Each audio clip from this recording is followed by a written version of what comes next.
Con un fraternal abrazo le saluda su amigo José Manuel Marmolejo Delgado en nuestro programa Golpe a Golpe, Verso a Verso, en esta gran estación que es OMV Radio, desde Ecatepec de Morelos, Estado de México.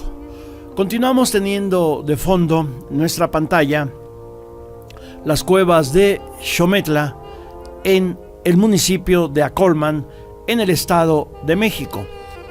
Desde estas cuevas se tiene una vista magnífica del Valle de Teotihuacán, de las pirámides de Teotihuacán. Pues damos inicio a nuestro programa con nuestra sección de poesía Vida nada me debes.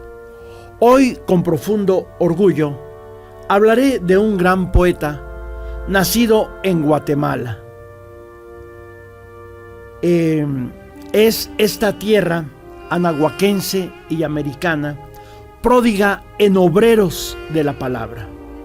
Raúl Leiva, nacido en 1916 y quien perdiera la vida en 1974. Desde muy joven incursionó en las letras, ascendiendo por los andamios de la poesía y la literatura. Fundó la revista Acento, 1943-1945. Dirigió la revista de Guatemala, por cuyas páginas transitaron las palabras de grandes escritores de la lengua española. Leiva fue laureado con importantes premios por su poesía y por su prosa. Se radicó en México en 1954 ante el golpe imperialista estadounidense en contra del régimen democrático guatemalteco de Jacobo Arbenz. Ya en 1952, en su visita a Guatemala, trató estrechamente a Jorge Luis Borges, Alfredo Varela, José Portogalo y a muchos más. En México, Raúl Leiva fue objeto de la estimación y cariño de mucha gente, y en reciprocidad, Leiva escribió varios libros sobre México y sus magníficos escritores, como Alfonso Reyes, Alí Chumacero, Enrique González Casanova y tantos más. Para conocer la rica literatura mexicana, es imprescindible la lectura de su libro Imagen de la Poesía Mexicana. Bueno, juro que al decir Borges, no me estaba yo burlando de Vicente Fox. Bueno, ahora vamos a leer un poema de Nicolás Guillén, ese excelso poeta cubano. Soldado aprende a tirar. Soldado aprende a tirar. Tú no me vayas a herir, que hay mucho que caminar. Desde abajo has de tirar si no me quieres herir. Abajo estoy yo contigo, soldado amigo. Abajo codo con codo sobre el lodo. Para abajo no, que ahí estoy yo. Soldado aprende a tirar. Tú no me vayas a herir, que hay mucho que caminar. Pues es la poesía de Nicolás Guillén. Ahora nos trasladamos rápidamente a nuestra temática general sobre la Guerra Cristera. Decíamos en sesiones anteriores que en gran parte los motivos que originaron la Guerra Cristera fueron por motivos de la cuestión educacional. La Iglesia Católica quería seguir ostentando, seguir detentando la educación dentro de sus estructuras, cosa que la Constitución de 1917 había ya prohibido. Pero vamos ahora a leer la cuestión de la educación racionalista, como lo hemos venido haciendo. Afirma Alberto Bremauns que la escuela racionalista influyó grandemente para la posterior implantación de la educación socialista en México. Sin embargo, continúa Bremaunts, ni José Luis, ni José de la Luz Mena, ni otros racionalistas hacían alusión a la escuela moderna creada por Ferrer Guardia. Y la escuela racionalista mexicana no era otra que la escuela de la acción de John Dewey, y que ya en su quinta convención en Guadalajara en 1923, la CROM declaró insuficiente a esta metodología para satisfacer las necesidades del proletariado, y en la sexta convención en 1924 en Ciudad Juárez, esa conferencia la rechazó de plano. El diputado y profesor Luis G. Monzón, en el Congreso Constituyente de Querétaro, como ya lo vimos, propuso sustituir del artículo 3º constitucional el carácter laico de la educación por el concepto racional. Para Monzón, el término laico era hipócrita, tolerante, permisivo del error conceptual de la educación del sistema educativo del siglo XVIII, plenamente dogmático y fanático. El concepto de educación laica impedía el análisis crítico objetivo, precisamente del dogma religioso y de su anticientificidad, por lo que era indispensable darle a la educación en México el carácter de racional.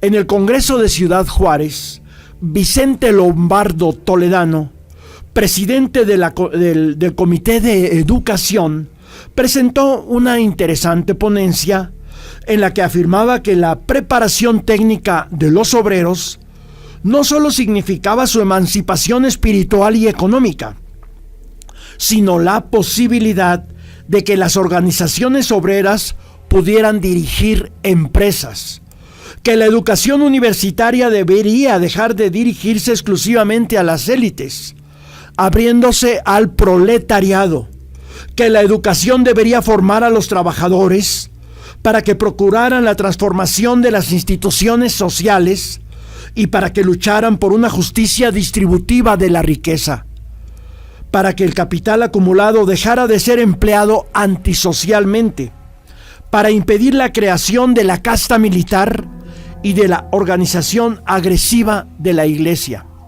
Por lo tanto, decía Lombardo Toledano, que la educación no podía ser ni laica, ni católica, ni racionalista, ni de acción, que la existencia es guerra. Abogaba porque la educación difundiera ideas, contrariamente a las tendencias que expresaban que los maestros no podían imponerlas e incluso ni comentarlas en clase, que debería de atenderse de manera inmediata la educación de los indígenas, de los campesinos y de los habitantes de todos los pueblos, que era indispensable que de manera preferente se atendiera la educación de la mujer, de quien dependía principalmente el hogar. Bueno, esta información la hemos obtenido del libro de La Educación Socialista en México, 1934-1945, cuyo compilador es Gilberto Guevara Niebla, publicado por la Secretaría de Educación Pública y Ediciones El Caballito en 1985. Es así como, en contraposición a los diversos métodos educativos empleados en el pasado, se estableció en México la educación socialista en el sexenio del presidente Lázaro Cárdenas. Uno de los objetivos de los cristeros en su sangrienta rebelión, la educación religiosa, era derrotado en apariencia, porque la educación religiosa en todos sus niveles, lamentablemente, continúa en México en el pleno siglo XXI como el gran triunfo de la Iglesia y de la cristiada en contra de la civilización.